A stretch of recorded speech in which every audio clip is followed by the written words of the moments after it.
अस्सलाम वालेकुम। कैसे हैं आप सब लोग? उम्मीद है कि आप खैरियत से होंगे। तो आज मैं आप लोगों के साथ शेयर कर रही हूँ चना पुलाव की रेसिपी। तो यहाँ पे मैंने लिया है चना, पहले से मैंने उबाल के रखा हुआ है और इसमें नमक भी है, मैंने पहले से शामिल किया हुआ है। और मसाले जो हैं, मैंने 1 चम्मच गरम मसाला लिया हुआ है और 1 चम्मच नमक। एक बड़ा प्याज लिए हैं, आप लोग अगर छोटे हैं तो 2 भी ले सकते हैं। और एक बड़ा टमाटर, हस्बे ज़रूरत में मिर्ची शामिल करूँगी। और 1 चम्मच के बराबर मैं अदरक लहसुन का पेस्ट शामिल करूँगी। और मेरे जो चावल हैं, मैंने पहले से भिगो के रखे हुए हैं। मैंने आधा किलो लिए हुए हैं और चावल जो हैं वो सेला हैं। और आधा किलो चावल के लिए 1 भर के चम्मच नमक बिल्कुल काफ़ी होता है, इसका टेस्ट बिल्कुल परफेक्ट आता है। तो चलिए शुरू करते हैं अल्लाह के नाम से। चूल्हे को ऑन करते हैं।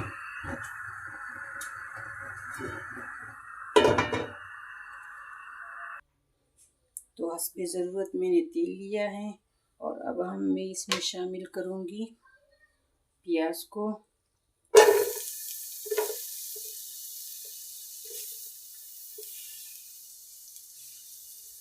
इसको थोड़ा सा फ्राई करेंगे, ज़्यादा फ्राई नहीं करेंगे, गोल्डन ब्राउन।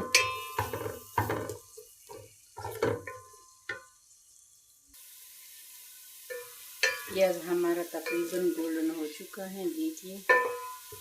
तो इसको ज़्यादा ब्राउन नहीं करेंगे। अब हम इसमें टमाटर भी शामिल करेंगे।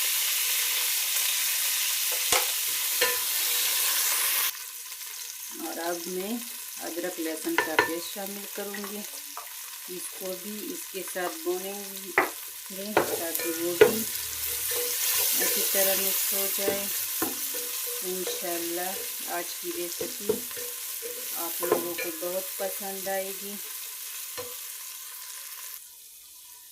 और अब मैं इसमें पानी शामिल करूँगी। हस्बे ज़रूरत थोड़ा सा मैं और डालूँगी क्योंकि ये कम है। और अब जो ये नमक और मसाला है, ये मैं पानी में शामिल करूँगी। इसको मैं टमाटर और प्याज के साथ फ्राई नहीं करूँगी क्योंकि फिर इसकी खुशबू इस तरह अच्छी आती है जब हम पानी में डालते हैं। अब मैं चना डालूँगी। पानी कम है तो थोड़ा सा मैं और डाल लेती हूँ।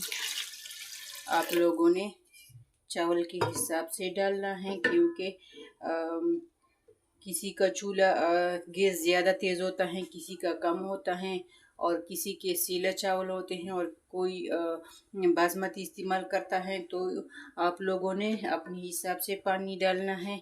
मैंने कम डाला है क्योंकि मेरे चावल ज़्यादा भिगोए हुए हैं, 2 घंटे तकरीबन हो गए भिगोते हुए।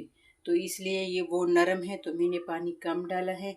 लेकिन मेरा चूल्हा जो है वो बड़ा है, इसको मैं हल्की आंच पर बनाऊंगी, ज़्यादा तेज़ आंच में नहीं करूंगी। इसकी नीचे आंच जो है वो मैं दरमियाना करूंगी। तो इसको उबालने देते हैं। अब पानी जो है वो उबल चुका है तो मैं इसमें शामिल करूँगी चावल।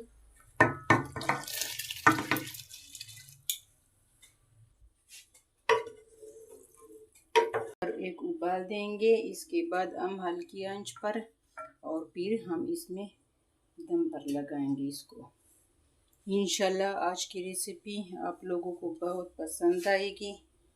और जो लोग हमारे चैनल पर नए हैं, चैनल को सब्सक्राइब करें, लाइक करें, शेयर करें और बेल आइकन दबाएं ताकि हमारे आने वाली वीडियो आपको बर वक्त मिले।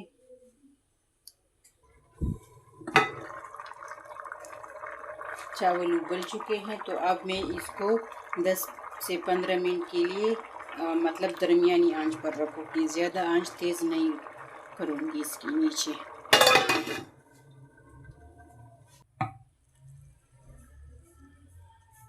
कि माशाल्लाह कितने मज़ेदार और इसकी खुशबू भी बहुत अच्छी है, क्योंकि मैंने मसाला बाद में डाला। मसाला डालने का फ़ायदा ये होता है कि इसकी खुशबू बहुत अच्छी होती है। फिर आप मिर्ची पहले भी डाल सकते हैं और बाद में भी डाल सकते हैं, लेकिन मुझे ज़्यादा नरम वाले पसंद नहीं है, तो मैं जब दम पे रखती हूँ तब मैं डाल लेती हूँ मिर्चों को। आप काट के भी डाल सकते हैं, लेकिन मैं इसलिए नहीं काट रही कि बच्चे फिर नहीं खा सकते। सबसे पहले इसके नीचे ये वाला पत्ती रखते हैं ताकि नीचे जल न जाए। तो 15 मिनट दम पे रखते हैं और फिर देखते हैं कि कितने मज़ेदार बने होंगे। और इंशाल्लाह स्टिचिंग की वीडियो भी मैं आप लोगों के साथ शेयर करूंगी, कटिंग की, डिज़ाइनिंग की। बहुत कुछ आप लोगों को मेरे चैनल से सीखने को मिलेगा इंशाल्लाह। और मेरा कोशिश भी यही होती है कि जो वीडियो मैं बनाऊं, जो लोग देखते हैं उनको ज़रूर उससे फ़ायदा हो। 15 मिनट हो चुके हैं तो मैं खोलती हूँ दम को।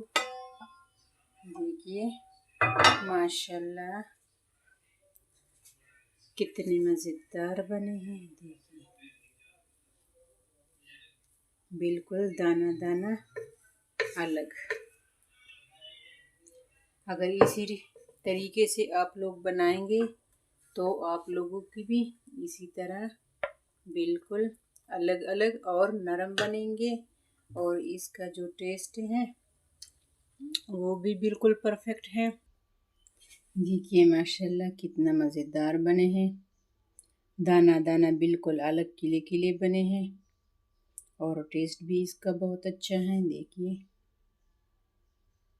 और कलर भी।